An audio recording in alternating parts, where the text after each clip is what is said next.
अस्सलाम वालेकुम, आप देख रहे हैं पाकिस्तान टुनाइट। मैं हूं सैयद समर अब्बास। इलेक्शन में मुमकिन ताखीर से मुतालिक गैर यकीनी सूरत हाल अब यकीनी सूरत हाल में बदलती जा रही है। सितम यह है कि इस यकीनी सूरत हाल से ये यकीन मजीद पुख्ता होता जा रहा है कि इलेक्शन में ताखीर यकीनी है। और इसी सूरत हाल को देखते हुए अब एक नया सियासी और कानूनी महाज खड़ा होने लगा है। सियासी जमात एक दूसरे को इलेक्शन में ताखीर का जिम्मेदार करार दे रही है। सुप्रीम कोर्ट और वकला बरादरी इलेक्शन कमीशन के खिलाफ सफ आरा होने लगी है।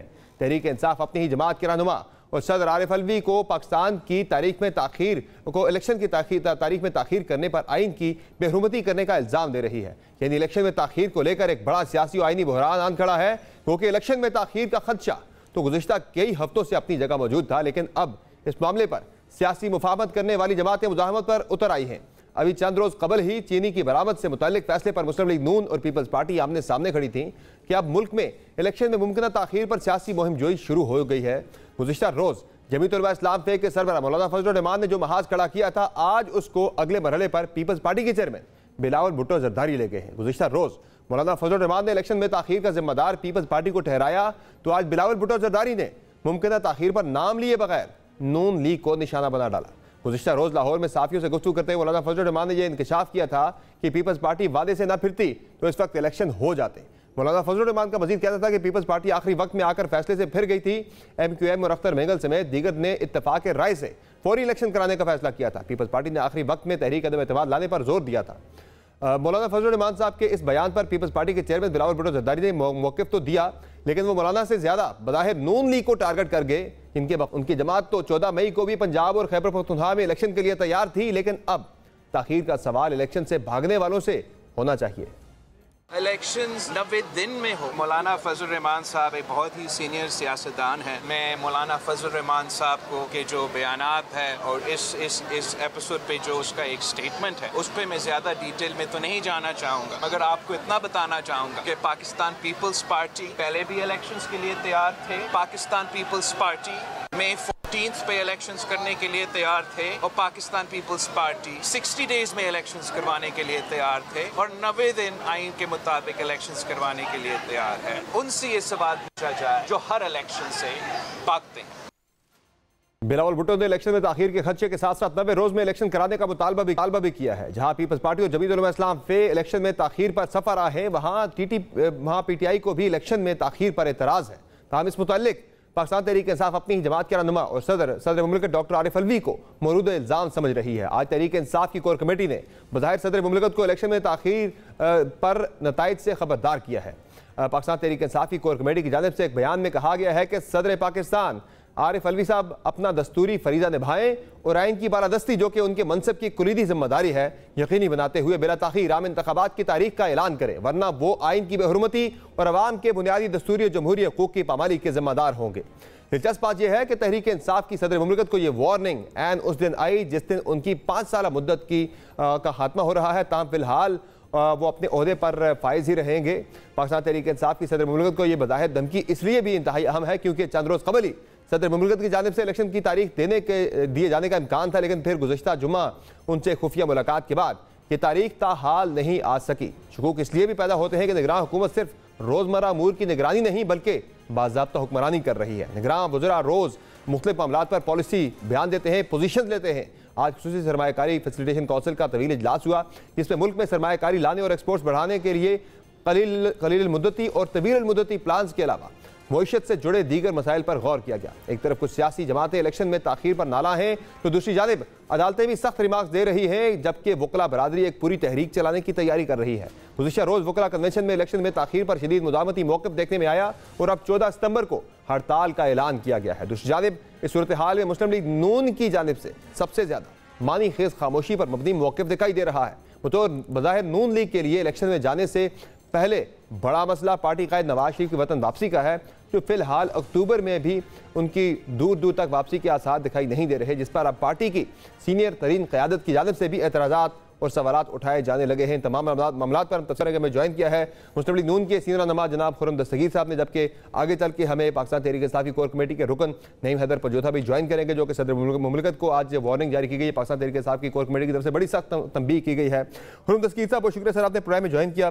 सर ये बताएं कि अब इलेक्शन के 90 रोज में इनेकाद के हवाले से डिमांड बड़ी जोर पकड़ रही है। सुप्रीम कोर्ट ऑफ पाकिस्तान ने भी आज ऑडियो लीक्स के फैसले के अंदर 90 रोज में इलेक्शन की बात की है और उन्होंने कहा है कि कमांड जो है यहाँ पे आइन की है।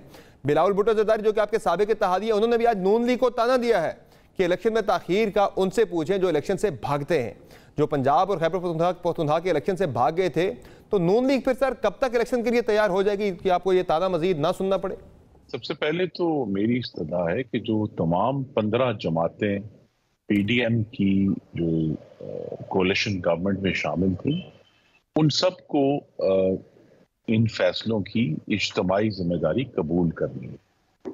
वो चाहे कुछ फैसले हम कहेंगे कि नून लीग के ऊपर डाल दें या कुछ फैसले ऐसे थे जो हम पीपल्स पार्टी पे डाल दें, लेकिन तमाम की तमाम जमातें शामिल रही हैं और हम शुक्रगुजार हैं कि उन्होंने इन जमातों ने काबीना में, अगरचे बाज मामलात पर बहुत बहस हुई, इख्तलाफ राय भी था, लेकिन बिलाखिर सब ने शहबाज शरीफ की क़यादत पर बगैर किसी तहफ़्फ़ुज़ के एतमाद का इजहार किया। तो लिहाजा अब जो भी फैसले उन 15 महीनों में हुए थे उसकी जिम्मेदारी हमें कबूल करनी है। नून लीग के इलेक्शन के लिए अल्हम्दुलिल्लाह तैयार है, लेकिन जो आइन का एक हिस्सा अगर कहता है कि 90 दिन में इलेक्शन होने और आइन का दूसरा हिस्सा ये कहता है कि अगर नई इत्तेहाद के फैसले थे, ये सब इत्तेहाद के फैसले थे, तो किसी को तनकीद नहीं करनी चाहिए जो आप बात करें, लेकिन इस तनकीद का सिलसिला तो आप ही की जमात से शुरू हुआ। इहसान इकबाल साहब ने चीनी के एक्सपोर्ट के मामले पर सीधी जिम्मेदारी पाकिस्तान पीपल्स पार्टी के नवीद कमर पर डाल दी कि वो जिम्मेदार हैं क्योंकि वो इसके मुतल्लिका वजीर थे, तो उन्होंने तो यानी कि सारी तनकीद तो आपने शुरू की है। नहीं, देखिए ये सियासी बयान चलते रहेंगे, लेकिन हकीकत यह है कि जिस तरह इलेक्शन का फैसले में पीपल्स पार्टी को जिम्मेदारी उठानी है, इसी तरह जो चीनी के मामला हुए हैं और उस वक्त जो फैसला हुआ ईसीसी में हुआ पहले और काबीना ने उसकी तौसीक की, हम सब उसका हिस्सा हैं। तो लिहाजा ये कहना कि जी अब हम एक फैसला जो हमारी मर्जी का है उससे हम एग्री हैं और जो दूसरा फैसला हमारी मर्जी का नहीं है उससे हम उसमें शामिल नहीं थे, तो हम सब लोग इन 15 माह में जो 15 जमातें थी वो सब के सब शामिल थे। उनके लीडरान की मुकम्मल तौर पर हिमायत हमें हासिल थी। और असल सवाल ये नहीं है कि किस वक्त क्या हुआ, असल सवाल ये है कि इन मुश्किल तरीन हालात में हमें कौम को आगे लेकर कैसे जाना है, कौम को कैसे यकीन दिलाने कि उनके जो बच्चे हैं, जो मर्द व ख़वातीन नए नौजवान आ रहे हैं, उनके लिए इकॉनमी इंशाल्लाह ग्रो करेगी, आगे बढ़ेगी। तो ये अहम सवाल इस पे है, बजाय ये कि हम माजी की बहस में उलझे रहें। आप तो कह रहे हैं कि हल्का बंदियों के बाद ही इंतखाबात पे जाना चाहिए, लेकिन निगरान वज़ीर आज़म अनवारुल्लाह काकड़ साहब तो कह रहे हैं कि सुप्रीम कोर्ट ने मुदाखलत की तो 90 रोज के अंदर भी इंतखाबात हो सकते हैं।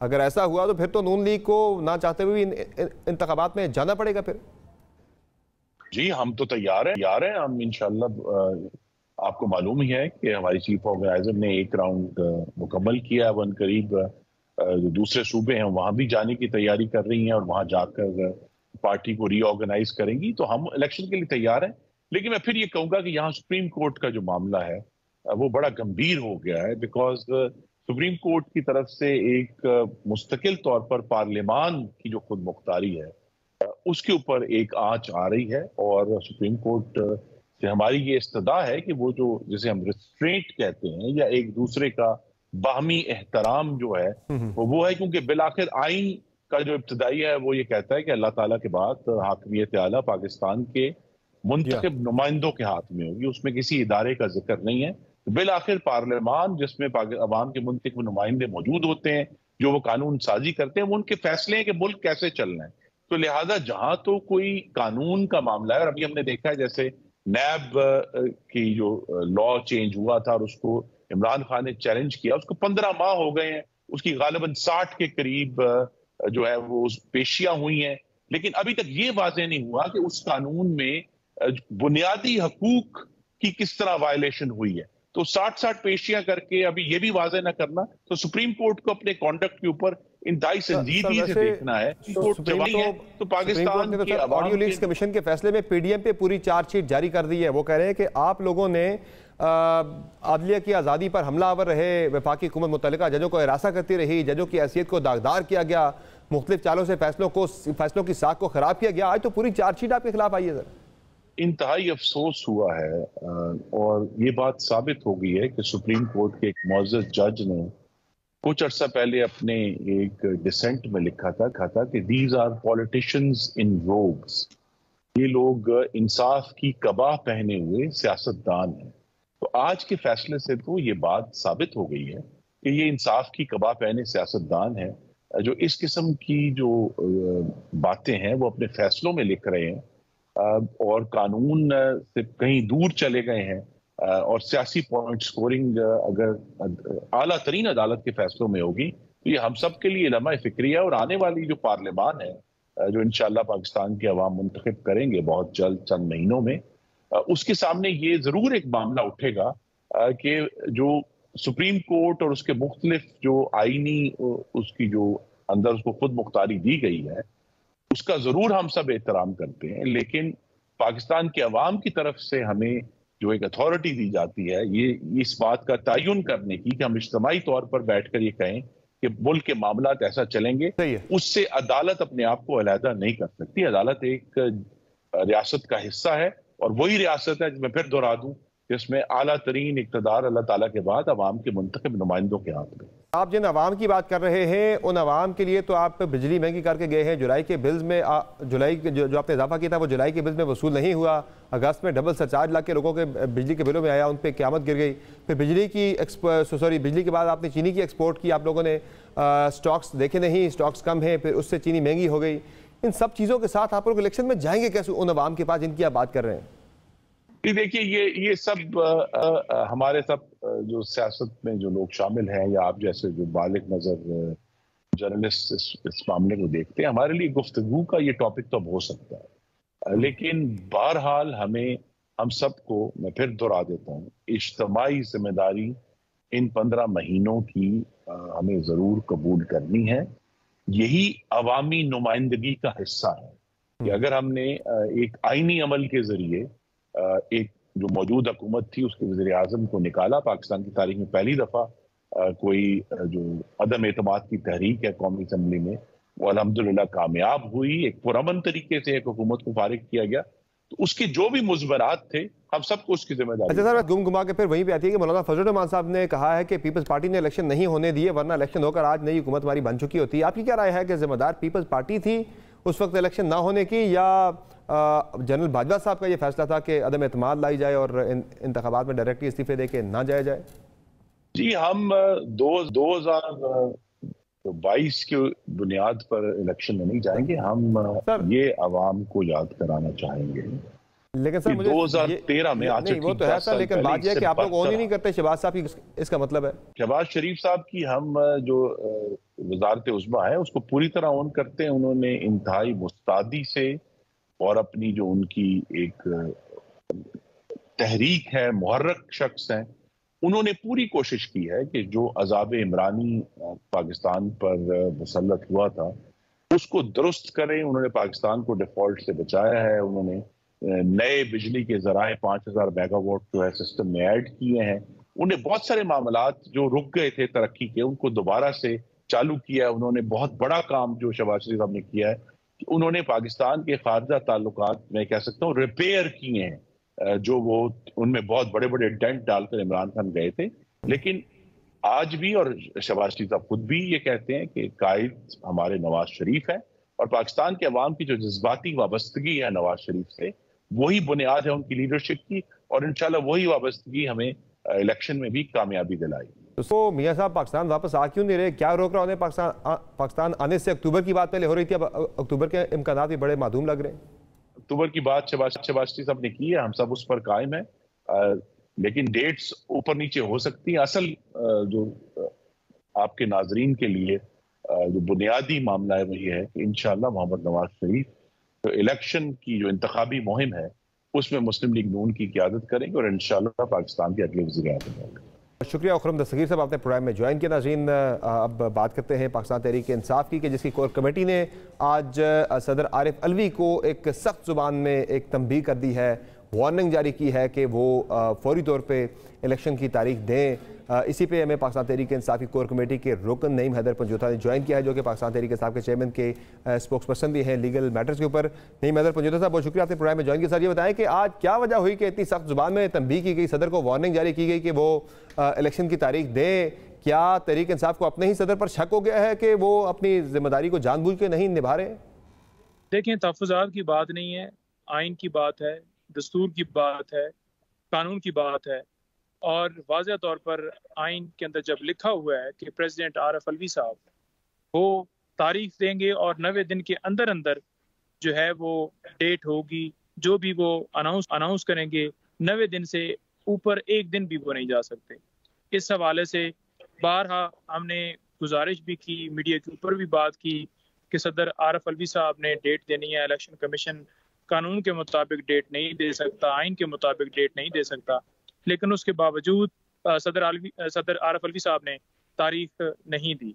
और इस वक्त जो है वो कोर कमेटी की जो मीटिंग हुई है उसके अंदर वाज़ेह तौर पर ये बात रखी गई और सारे पहलू डिस्कस किए गए कि मुल्क के अंदर जिस तरह से मुआशी अदम इस्तेकाम है और मुल्क के अंदर जो सूरत हाल है, जो लॉ एंड ऑर्डर की सिचुएशन बनी हुई है, तमाम चीज़ों का हल इलेक्शन है और साफ शफाफ इलेक्शन है। और वो साफ शफाफ इलेक्शन मुकर्रर वक्त के ऊपर होने चाहिए, ना कि जो है उसके अंदर बिला वजह डिले किया जाना चाहिए। अब दूसरी तरफ आप देख लें कि वज़ीर आज़म साहब बयान दे रहे हैं जो कि इंटर्म जो है वो वज़ीर आज़म हैं, लेकिन उनका बयान किस तरह गैर ज़िम्मेदार है कि वो ये कह रहे हैं कि जनाब जनवरी या फरवरी में इलेक्शन की डेट तो लग रहा है कि अनाउंस होगी। बात यह है कि आइन के मुताबिक आपने देखना है, आप इलेक्शन कमीशन को क्या वो मशवरा दे रहे हैं या उसको सपोर्ट कर रहे हैं कि वो अपनी मर्जी से वो डेट दे? मेरा सवाल आपसे ये है कि सदर साहब के हवाले से सख्त टोन का इस्तेमाल जो आज किया गया है कोर कमेटी की तरफ से, इस टोन की वजह क्या है? क्या आपको शक है कि वो जानबूझकर अपनी जिम्मेदारियां नहीं अदा कर रहे? जी समर भाई, उसकी वजह सिर्फ और सिर्फ आवाम है जो मुल्क के अंदर जिनको हक जो है वो फौरन मिलना चाहिए वोट का और वो अपनी मर्जी से हुकूमत लेके आए। आपने देखा कि पहले भी खैबर पख्तूनख्वा हो या जो है पंजाब हो, उसके अंदर हुकूमत का टाइम ख़त्म हो चुका है, लेकिन उसके बावजूद वो किस कानून के तहत हुकूमत चल रही है उसको फौरन जो है वो ख़त्म होना चाहिए। इसका भी मुतालबा बार बार किया गया और आज वाज़ेह तौर पर कोर कमेटी ने ये फैसला किया कि जब आइन के अंदर वाज़ेह है तो अवाम जो है वो अवाम बिल्कुल सदर पाकिस्तान जो है उनसे बिल्कुल ये डिमांड करती है। Core committee, Pakistan Tehreek Insaf, overall पूरा पाकिस्तान जो है वो डिमांड कर रहा है, तो वो डेट क्यों नहीं दे रहे? इसी वजह से गुस्से से जो है वो आज एक एलामिया जारी किया गया कि उन्हें हर सूरत डेट देनी चाहिए, क्योंकि जितना वो लेट करेंगे तो फिर इलेक्शन के अंदर बहुत डिले हो जाएगा, वो लेट हो जाएगी। 15 तारीख से पहले जो है वो सदर आरिफ अलवी साहब को ऐलान करना चाहिए, क्योंकि अगर 15 के बाद जाएंगे तो ये टाइम जो है वो फिर। सर, ये आप जिस गुस्सा करें जो कि कोर कमेटी ने सदर पे गुस्से का इजहार किया, वो उसकी वजह मैं जानना चाह रहा हूँ कि ये गुस्सा क्यों है? आपको लग क्या रहा है कि वो जानबूझ के अपनी जिम्मेदारियों से गफलत का इजहार कर रहे हैं या उन्हें राम कर लिया गया है किसी दबाव में लाके? देखिए, बात यह है नो डाउट कि उनके ऊपर प्रेशर डाला गया। हालांकि उन्होंने एक जो है वो इनविटेशन भेजी थी इलेक्शन कमीशन को, लेकिन उसके ऊपर भी हमने बाद में कोई ऐसी नहीं देखी या कोई ऐसी हमने पेशरफ्त नहीं देखी। कोर कमेटी के अंदर भी ये बात आज डिस्कस हुई कि किसी तरह से हमने उसके ऊपर जो है वो इलेक्शन के हवाले से कोई एक्टिविटी नहीं देखी और एक एक दिन एक लम्हा जो है वो लेट होता जा रहा है। तो इस हवाले से जो है वो बाकायदा तौर पर तमाम लोगों की तरफ से तशवीश का इजहार किया गया कि सदर पाकिस्तान का एक आइनी ओहदा है और वो क्योंकि आइनी ओहदे के ऊपर बैठते हुए पाकिस्तान की नुमाइंदगी करते हैं, ना कि पाकिस्तान तहरीक इंसाफ या किसी और जमात। सर, ये बताएं कि इसके कंडक्ट के हवाले से चेयरमैन पीटीआई में भी क्या तशवीश पाई जाती है और उन्होंने भी किसी तशवीश का इजहार किया? उनकी राय क्या है प्रेसिडेंट साहब के कंडक्ट के हवाले से? अब तक के कंडक्ट के हवाले से किसी तरह से कोई ना कोर कमेटी का कोई इस तरह का कोई जो है वो उन्होंने कोई तशवीश का इजहार किया, ना इमरान खान साहब से जब मुलाकात हुई उस हवाले से किया। हाँ, ये ज़रूर डिमांड की कि सदर आरिफ अलवी साहब जो है उनको इन मुताबिक जब है कि वो तारीख देंगे तो उनको तारीख देनी चाहिए, उसमें डिले नहीं होना चाहिए। और वो किस वजह से कर रहे हैं, क्यों कर रहे हैं, क्या प्रेशर है उनके ऊपर और जो भी है, लेकिन हमने कोर कमेटी ने बाकायदा तौर पर ये जो है उनके सामने जो है इस्तदा की है कि आप आइन के मुताबिक। तो नहीं नजर से कि आज आपने सख्त टोन में उन्हें वार्निंग जारी कर दी है सदर साहब को, अगर वो फिर भी इंतखाबात की तारीख नहीं देते तो अगला स्टेप क्या होगा पाकिस्तान तहरीक इंसाफ की कोर कमेटी का? देखिए, बिल्कुल जी, इसके ऊपर भी लायामल तैयार है, लेकिन वो मैं क्योंकि आपको शेयर नहीं कर सकता। जब कोर कमेटी वो करेगी तो उस हिसाब से फिर शेयर हो सकेगा। लेकिन ये है कि हमने तो देख लें कि आप के सामने है, हमने हर जगह के ऊपर आवाज़ उठाई, आज पूरे पाकिस्तान के वकला आ रहे हैं। सुप्रीम कोर्ट फाइल की हुई थी, उसके ऊपर भी कल नंबर लग गया है, वहाँ पर मैटर होगा। हम तो पूरी उम्मीद करते हैं कि सदर आरिफ अलवी को जो है वो डेट देनी चाहिए। सुप्रीम कोर्ट से भी रजू किया हुआ है, लेकिन हम सिर्फ और सिर्फ डिमांड करते हैं कि आइन के मुताबिक हो, उसके अंदर दो राय जरा भी नहीं है कि उससे जो है वो हट के हम कोई बात करें। तो ये साहब के वाले से आपने ऑप्शन की बात की है, इसमें क्या ये ऑप्शन भी ज़ेर गौर है कि सदर साहब का टेन्योर खत्म होने के बाद आरिफ अलवी साहब की जो है उनकी पार्टी रुकनीयत मुअत्तल की जाए, यानी शोकाज जारी किया जाए जब वो प्रेसिडेंट का उनका खत्म होता है, उसके बाद ऐसी कोई चीज़ ज़ेर गौर है? देखिए, इस हवाले से कोई बात नहीं हुई। बात सिर्फ और सिर्फ ये हुई है कि इलेक्शन जो है, क्योंकि हर रोज ये बात हो रही है, हर रोज ये जारी किया जाता है कोर्ट की तरफ से, उन्होंने ये कहा है कि आइन के मुताबिक इलेक्शन उन्हें करवाने की आइन के मुताबिक डेट देनी चाहिए और आइन के मुताबिक इलेक्शन उन्हें अनाउंस करनी है और वो अनाउंस, ये पूरी कौम जो है वो उनकी तरफ देख रही है और उन्हें जो है उसके मुताबिक फैसला करना चाहिए। उन्हें भी तो दस्तूर को नजरअंदाज नहीं करना चाहिए। आइन जो है उनके ऊपर ये जिम्मेदारी याद करता है कि वो तारीख देंगे। कि आज सुप्रीम कोर्ट की तरफ से जो फैसला है ऑडियो लीक कमीशन के हवाले से, उस पर आप मुतमईन है? पाकिस्तान तहरीक इंसाफ की तरफ से आप इत्मीनान है, चूंकि आप पटिशनर भी थे उस केस के अंदर, आपके यानी चेयरमैन आपके? देखिए बात यह है कि उन्होंने फैसला जो दिया है, हमेशा ये जो इख्तियार है बेंच बनाने का ये चीफ जस्टिस साहब का है और वो उनको जो है आइन के मुताबिक उनको इख्तियार, उनका जो प्रैक्टिस एंड प्रोसीजर है कानून, उसके तहत वो इख्तियार रखते हैं। लेकिन इसके ऊपर आपको पता है कि पार्लियामेंट के जरिए कानून के अंदर अमेंडमेंट करके एक जो है वो सुप्रीम कोर्ट के ऊपर उनके जो है वो मुदाखलत करने की कोशिश की गई, जो कि इंडिपेंडेंट हमारा जो इदारा है जुडिशरी है, तो उसके अंदर जो आज उन्होंने फैसला दिया वो बड़ा ज़बरदस्त फैसला दिया, क्योंकि वो कानून के मुताबिक, आइन के मुताबिक फैसला दिया। अब फैसले की रूह से बात ये वाज़े आई है, जो उन्होंने वाज़े तौर पर उसके अंदर लिखा है कि देख लें कि सुप्रीम कोर्ट के ऊपर साबका वज़रा ने जो है किस तरह जो है वो हमला किया, प्रेशराइज जो है वो करने की जो है बाकायदा तौर पर कोशिश की गई, वहाँ पर प्रेशराइज किया गया, वहाँ पर सामने रेड जोन में धरना दिया गया, जो कि कानून के मुताबिक वहाँ पर अलाउ ही नहीं है। और उसमें हुकूमत का भरपूर रोल है कि उन्होंने वहाँ पर जलसा करने की इजाज़त कैसे दी और उनको जाने की इजाज़त कैसे दी। और आज आप देख लें कि अभी भी मैं देख रहा था टीवी के ऊपर के साबका वजीर जो हैं वो इस हवाले से बड़ा जो है वो चीफ जस्टिस जो है पंजाब साहब के हवाले से अभी भी बड़े नेगेटिव रिमार्क्स दे रहे हैं। आपका पॉइंट आ गया है। नहीं मतलब शुक्रिया, आपने प्रोग्राम में अपना कीमती वक्त। नाज़रीन, यहाँ पर एक मुख्तसर ब्रेक लेते हैं, ब्रेक से वापस आएंगे। इसी आज सुप्रीम कोर्ट का जो फैसला था ऑडियो लीक कमीशन के हवाले से, उस पर तफसीली गुफ्तगू करेंगे और हमारे साथ अगले सेगमेंट में मौजूद होंगे अब्दुल कयूम सिद्दीकी साहब, जो कि सीनियर साफ़ी तजज़ियाकार हैं, हमारे साथ होंगे।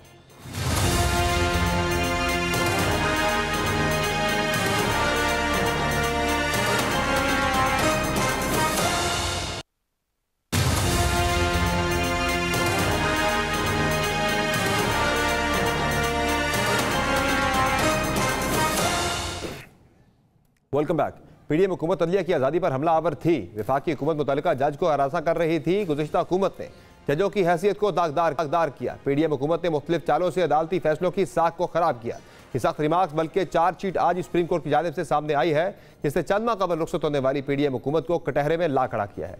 आज सुप्रीम कोर्ट ने ऑडियो लीक्स की सदाकत की तहकीकात के लिए बनाए गए 3 जजेस पर मुश्तमिल कमीशन के क़याम के खिलाफ दरखास्त सुनने वाले बेंच पर भी पीडीएम की साबका हुकूमत के एतराज़ात मुस्तरद कर दिए। याद रहे कि पीडीएम हुकूमत ने बेंच में शामिल 3 जजेस chief justice उमरता Bandial, justice Ejazul Hasan और जस्टिस मुनीब अख्तर पर एतराज़ात करते हुए मुफादात के टकराव पर उनकी बेंच से अलहदगी की इस्तदा की थी। सुप्रीम कोर्ट के जज जस्टिस एजाजुल हसन ने 6 जून को महफूज फैसला किया था, जो कि आज सुनाया और कहा कि उठाए गए एतराज़ात अदलिया की आज़ादी पर हमला है।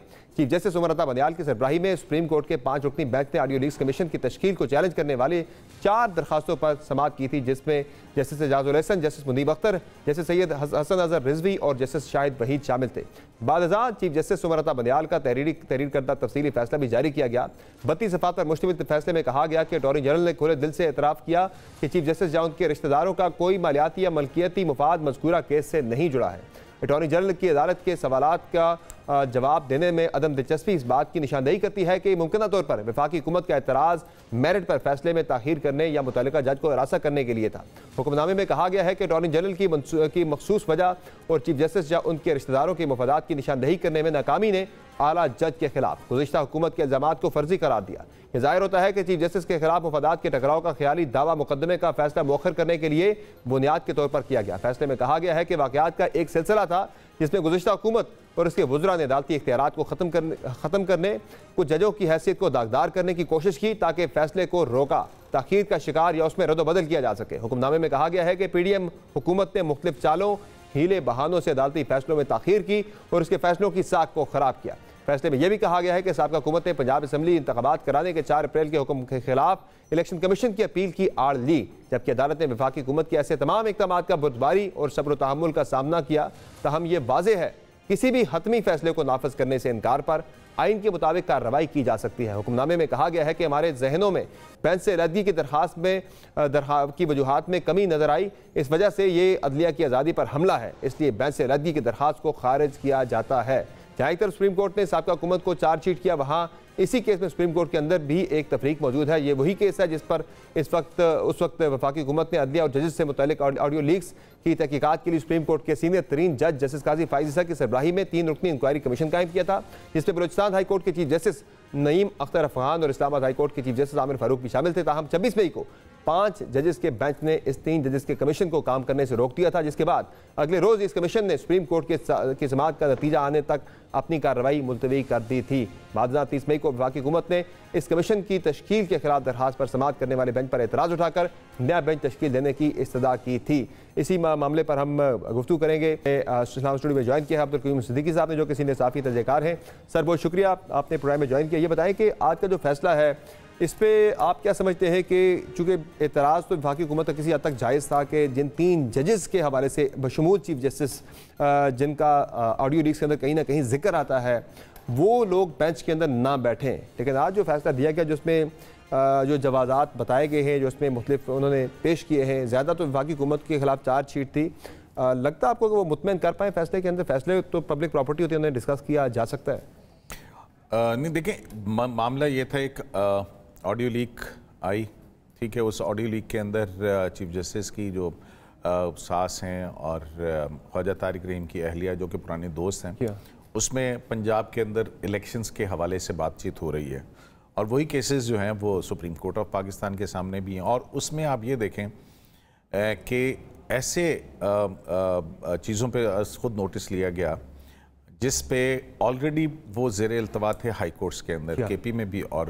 पंजाब में भी। और पंजाब के अंदर तो एक फैसला आ गया था जिसके खिलाफ इंट्रा कोर्ट अपील पड़ी हुई थी और उस पर आप वही स्पीकर जो हैं उन्हीं की दरखास्तें फिर दोबारा आप सुप्रीम कोर्ट में लगा दी गई। और फिर आपको पता है जस्टिस मुज़ाहिर नकवी और जस्टिस जाजुल एहसन जो हैं, गुलाम मोहम्मद डोगर जो CPO लाहौर थे, उनके केस के अंदर चीफ इलेक्शन कमिश्नर को बुला के और फिर ये सारा कुछ, तो वो एक रेलेवेंस तो बनती है। और अब आज जो इस फैसले के अंदर, हालांकि रिक्यूज़ल की बात थी, उस पर 2 पैराग्राफ लिखे हैं, उस पर बिल्कुल अटर्नी जनरल के हवाले से उन्होंने काफ़ी सख्त मौक़िफ़ इख्तियार किया, लेकिन उन्होंने कहा कि ये नहीं बनता, कॉन्फ्लिक्ट ऑफ इंटरेस्ट और बाइस इन दोनों में है। ये बाइस पे उन्होंने भी इस पर मेरिट की बजाय ज़्यादा अटॉर्नी जनरल की दिफा का उन्होंने सहारा लिया। हाँ, एक कमज़ोर दिफा था, कमज़ोर दिफा। अब अटर्नी जनरल जो है मेरे ख्याल में एक शरीफ आदमी है, और अगर वो वाली बातें करते जो आप नहीं सुन सकते थे ओपन कोर्ट के अंदर, चीफ जस्टिस के ओहदे का एक तकद्दुस और एहतराम बलाए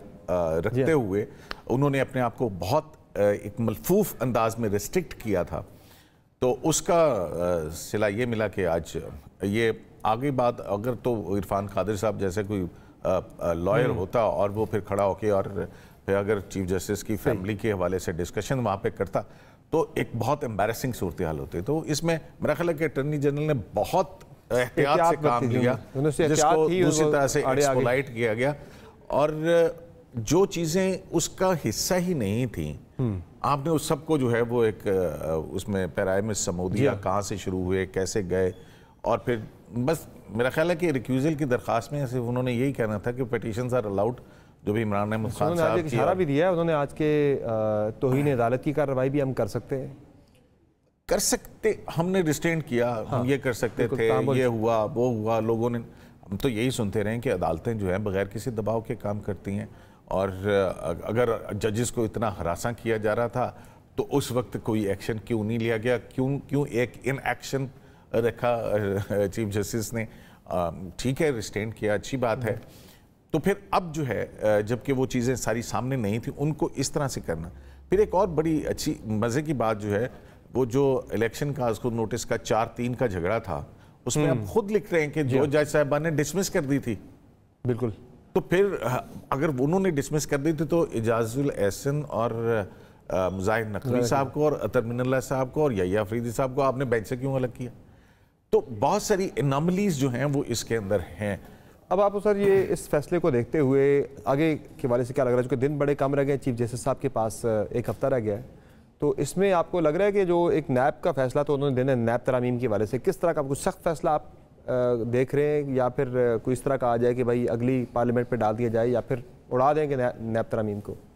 वो क्या तो चुके हैं कि मैंने फैसला देना जाने से पहले। हाँ, वो जाहिर है 15 महीने से उसको सुना जा रहा है। मतलब ये भी एक जो है ना बहुत दिलचस्प फैक्ट्स हैं हमारे सामने कि जैसे इमरान खान साहब की हुकूमत गई, उन्होंने सुप्रीम कोर्ट में नैब तरमीम जैसी पास हुई, तो 15 महीने तक कोई 55 के करीब हेयरिंग्स हुई हैं। और उन हेयरिंग्स के अंदर जो है वो यही बातें करते रहे कि कैसे जस्टिस मंसूर अली शाह तो बड़े वाज़ेह तौर पर कहते रहे कि कौन सा बुनियादी हक मुतासिर हुआ। चीफ जस्टिस ने खुद ऑब्जर्वेशन दी कि जो इमरान खान की पिटीशन के अंदर जो मांगा जा रहा है वो फिलोसॉफिकल नेचर का है। फिर वो कहते हैं कि ये थ्योरी ऑफ ट्रस्ट जो है वो उसके ऊपर हम इसको परखेंगे। फिर पेनिम्ब्रा के ऊपर आगे कि कोई ऐसा राइट जो कि हम देखेंगे प्रूव करता हो करप्शन। तो वो जो इमरान खान साहब का बयानिया करप्शन के हवाले से था, तो हमने देखा कि 15 माह के अंदर जब ये मुकदमा चलता रहा तो वही बयानिया जो है वो सामने आता रहा। अब इसको आइन के टच स्टोन के ऊपर मैक्सिमम क्या कर सकते हैं? जाहिर है किसी शिक को फंडामेंटल राइट से मुतसादिम करार दे के ही उसको वो कर सकते हैं। कुछ ऐसी चीज़ें होंगी जो मेरे ख्याल में उसके ऊपर अदालत कोई ऑब्जर्वेशन देगी। सर फाइनली आपने सुप्रीम कोर्ट को बड़ा क्लोजली आपने कवर किया, बड़े चीफ जस्टिस के आपने टेन्योर देखे। बंदियाल साहब का टेन्योर जो कि अगले हफ्ते ख़त्म हो रहा है, तो आप कैसे इसको समराइज़ करते हैं? लेगेसी अगर उनकी आप देखें, एक तरफ उन्होंने सदर साहब की जो समरी थी प्राइम मिनिस्टर की सदर को असम्बली को तहलील करने की, वो उड़ा दी। डिप्टी स्पीकर की जो रूलिंग थी उसको उड़ा दिया, जिसकी बेनिफिशरी पीडीएम बनी, लेकिन आज पीडीएम वही उनको मौरूद इल्ज़ाम ठहरा रही है। तो ओवरऑल उनकी लेगेसी आप क्या देखते हैं, बाकी उनके जो पेशरो थे? देखिए, वहीं से फिर जो है शायद प्रेशर जो है वो फील करना शुरू किया। जिस कासिम सूरी की आप रूलिंग की बात कर रहे हैं, उसको देखा जाए तो वो बहुत सारी दीगर फैसलों से बहुत मुख्तलिफ है। उसमें 13 के करीब उस वक्त जज साहिबान थे जिन्होंने मशवरे से ये सो मोटो नोटिस लिया गया था, और फिर उसमें जो बेंच बना उस पर किसी ने कोई एतराज़ नहीं किया था। 63 के ऊपर जो इंटरप्रिटेशन थी वो भी एक बड़ा, ये मैं कासिम सूरी की रूलिंग वाली इसके बाद की बात करूं कि वो भी एक तजाद था बड़ा। हाँ, उसके बाद जो है वो इसी दौरान में था, यानी कि सदारती ऑर्डिनेंस और 184(3) को कपल करके और आपने 63A की इंटरप्रिटेशन इस तरह से की कि उसका फ़ायदा जो है वो एक मखसूस सियासी जमात को पहुंचा, और वो एक बैलेंस करने के चक्कर के अंदर जो है वो एक जो सियासी जो कशमकश थी या तलखियाँ थी उसके अंदर अपना हिस्सा डाल के उसको मजीद इंगेख्त कर दिया गया, जिसकी वजह से फिर जो है वो अदालत मुनक़सिम नजर आई। और इस अदालत को, सुप्रीम कोर्ट को जूनियर जजेस के ज़रिए से चलाने की जो कोशिश हुई, उसकी वजह से ये फिर जो मुनक़सिम हुई, इख्तलाफ राय हुआ। और फिर वो इख्तलाफ राय इतना बड़ा कि जिस केस का ये हवाला दे रहे हैं उसमें अपने जजेस ने कहा कि पॉलिटिशियंस इन रोब्स जो है की और वन मैन शो के भी इस तरह से अदालत को नहीं चलाया जा सकता। तो अदालत की वर्किंग के ऊपर ट्रांसपेरेंसी के हवाले से जो है बहुत सारे एतराज़ात। बिफोर वी कंक्लूड सर, इस पे यही तजादात, यही तकसीम जो कि सुप्रीम कोर्ट के अंदर हमने देखी पिछले चंद महीनों के अंदर, ये काजी फाइज ईसा साहब के लिए भी बड़ी एक टफ एक सिचुएशन होगी। वो जैसे कहते हैं ना कि पीडीएम कहती है या मौक़िफ़ है उसका कि इमरान खान ने नो कॉन्फिडेंस से पहले कीमतें कम करके और IMF से निकल के जो है वो लैंड माइंस बिछा दी थी। बिल्कुल इसी तरह की लैंड माइंस जो हैं वो बंदियाल साहब बिछा के जा रहे हैं। अच्छा, जिसमें जो है प्रैक्टिस एंड प्रोसीजर एक्ट जो है वो उसके ऊपर कोई फैसला नहीं दिया, उसके ऊपर स्टे है। अब ये वाला जो ऑडियो लीक्स वाला मामला था, इस पे खुद तो चले जाएंगे ये फौजी अदालतों के ऊपर, वो अब फौजी अदालतों का मामला है। मतलब कि जो कि हो सकते थे उनको लिंगर ऑन किया गया, एग्जैक्टली ना जाने क्यों, और फैसला इनडिसाइसिव रहने की वजह से जो है ना बहुत सारे मसाइल ऐसे तजादात जो है वो केसेस बड़े इन्फ्रक्चर्स हो गए, तजादात की जद में रही सुप्रीम कोर्ट। बहुत शुक्रिया सर, आपने प्रोग्राम में ज्वाइन किया। नाज़रीन, एक मुख्तसर ब्रेक लेते हैं, ब्रेक से वापस आएंगे, बात करेंगे एक बड़े मसले की जो कि सर उठा रहा है अफगानिस्तान की साइड से।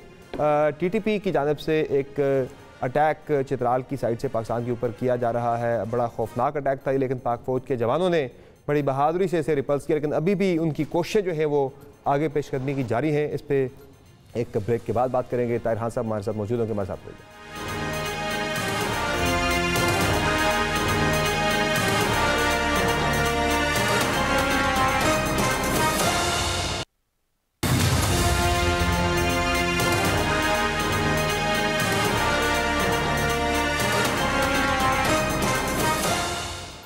वेलकम बैक नाज़रीन। चित्राल में तीसरा रोज़ है कि कलअदम TTP की जानिब से हमला जारी है, और इस हमले में अब तक की इत्तलात के मुताबिक पाक फौज के 4 जवान शहीद हुए, जबकि कलअदम TTP के दर्जन से ज़ायद उनके जंगजुओं को हलाक कर दिया गया। अच्छी बात आज ये सामने आ रही है कि जो चित्राल के अवाम है वो पाक फौज के शाना बशाना जो है वो इस जो रिपल्सिव एक जो आगे से अटैक है पाक फौज का, उसमें वो साथ दे रहे हैं। और ख़बरें जो आ रही हैं वो यही है कि अभी तक वहाँ से बड़ा खौफनाक अटैक जो है TTP की तरफ से लॉन्च किया गया था।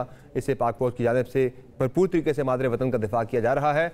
इसी पे हमने प्रोग्राम में ज्वाइन किया है ताहिर खान साहब ने, सीनियर साफ़ी तजज़ेकार हैं अफगानिस्तान के, और जो कबायली अजला है अफगान बॉर्डर के वाले से काफ़ी ज़्यादा इनका एक्सपीरियंस है। इन्होंने काफ़ी ट्रैवल भी किया इस टेरिटरी के अंदर, इस एरिया के अंदर।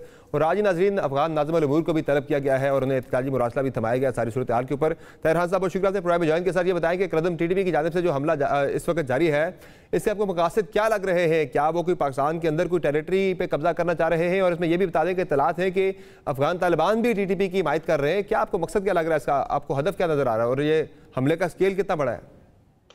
बहुत शुक्रिया मुझे दावत देने की। मेरी नज़र में एक पाकिस्तानी हुकूमत का और अफगान तालिबान की एक मुफाहिमत थी कि सरहद के करीब से TTP को हटाया जाएगा अफगान साइड से, और उस पर अमल भी हुआ था। क्योंकि आप इस चित्राल के हमले से पहले अगर आप देखें तो दिसंबर के बाद बॉर्डर पे हमला नहीं हुआ। हालांकि TTP ने पाकिस्तान खैबर पख्तूनख्वा के अंदर हमले ज़्यादा किए थे, लेकिन उसी मुफाहिमत की बुनियाद पे वो वहाँ से उनको हटाया गया था और सरहद पे कोई हमला नहीं हुआ। लेकिन अब इस हमले के बाद मेरी नज़र में वो जो एक मुफाहिमत थी वो एक लिहाज से ख़त्म हुई है, और ऐसे ख़त्म हुई है कि ये जो चित्राल वाला हमला है, चित्राल चूँकि एक हसास इलाका है, पुरअमन इलाका है, 2011 में भी हमला हुआ था, लेकिन उस वक्त वहाँ पे TTP के साबिक जो अमीर थे मौलवी फजलुल्लाह, उसने खुद क़यादत की थी। मौलवी फ़कीर थे उस वक्त नायब थे, मौलवी फजलुल्लाह तो फिर मारे गए थे ड्रोन हमले में। तो मेरी नज़र में ये जो खामोशी थी ये ऐसे हालत में कलअदम TTP ने तोड़ी है कि चित्राल में जो अमन था उसको ज़रूर एक नुकसान तो हुआ है और एक मसला पैदा हुआ है। दूसरी बात यह कि चित्राल इसलिए अहम है और अफ़गानिस्तान के लिए भी अहम है क्योंकि मैं अभी जुलाई में जब अफ़गानिस्तान में था, वज़ारत तिजारत में गया था, उनके तर्जुमान ने मुझे कहा था, अब्दुलसलाम जवाद ने, कि इसी साल अफ़गानिस्तान और चीन का यहाँ जो वाखान कॉरिडोर है, यानी जो रास्ता है, उसके ज़रिए बराह रास्त तिजारत शुरू होगी। लेकिन अगर इस तरह जो वाक़या हुआ है, क्योंकि चीन का सिंकियांग सूबा बदख्शान से मिलता है, जो चित्राल बदख्शान से है, और ये जो हमला हुआ है, पाकिस्तान का मौक़िफ़ यह है कि वहाँ पर वो इस्तेमाल हुआ है उसकी सरज़मीन बदख्शान में। इसको नुकसान पाकिस्तान को सिर्फ नहीं होगा कि पाकिस्तान की जो सियाहत है वो उसको नुकसान होगा, लोगों में थोड़ी सी तशवीश होगी, बल्कि अफगानिस्तान को नुकसान इससे ज़्यादा हो सकता है, क्योंकि ये जो वाखान कॉरिडोर है, ताजिकिस्तान भी चंद किलोमीटर दूर है इसी बॉर्डर से, तो उनको ज़्यादा नुकसान होगा अगर उन्होंने इस तरह के हमले को ना रोके, जो कि पाकिस्तान हुकूमत ने 6 सितंबर का जब वाक़या हुआ तो फौज के बयान में यही था कि उनको वादा दिलाया गया था। ये सर बता दें, फिर आपको इसका क्या लग रहा है तालिबान का, वो क्यों ये अटैक उन्होंने लॉन्च किया, मुहर्रिकात आपको क्या लग रहे हैं इसके पीछे?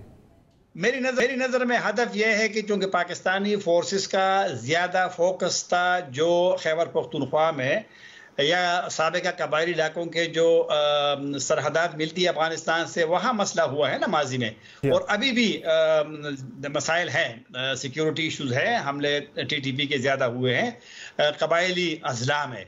वहाँ पर चूँकि अमन था, वहाँ पर सुकून था, वो बॉर्डर निस्बतन एक पुरसुकून बॉर्डर था, तो मेरे ख्याल में TTP ने वो जो एक खामोशी थी जिसका मुफाहमत मैंने जिक्र किया है उसको तोड़ने के लिए, और मुमकिन है ये मैं ज़्यादा वो तो नहीं कह सकता कि पाकिस्तान और तालिबान हुकूमत के दरमियान जो थोड़ी सी बदएतमादी पैदा हुई है, ख़ासकर जुलाई 12 को जो हमला हुआ था जोब में, और उसमें 3 अफगान का पाकिस्तान का मौका कि 5 में 3 अफगान थे, तो बयानात हुए, फिर यहाँ से बयानात चले गए, वहाँ से जवाब आया, तो तलखी सी पैदा हुए। तो मुमकिन है कि अफगान तालिबान का जो एक वो था, शायद वो जो एक मुफाहमत वाली सूरत हाल थी उसको। बहुत शुक्रिया बहुत साहब, आपने प्रोग्राम में हमें ज्वाइन किया और तफसीलात से आगाह किया कि ये वाक़े के पीछे मुहर्रिकात या इसके अहदाफ क्या हो सकते हैं तालिबान के, जो कि इस वक्त हमलावर हैं चित्राल की साइड से, लेकिन पाक फौज की जानिब से भरपूर जाफिशानी से इस हमले को रिपल्स किया गया। और अच्छी बात यह है, जिस तरह हमने पहले जिक्र किया, कि चित्राल के अवाम भी भरपूर साथ दे रहे हैं, अपनी अफवाज की शाना बिशाना खड़े हैं। आज की प्रोग्राम में इतना इजाज़त दीजिए, खुदा।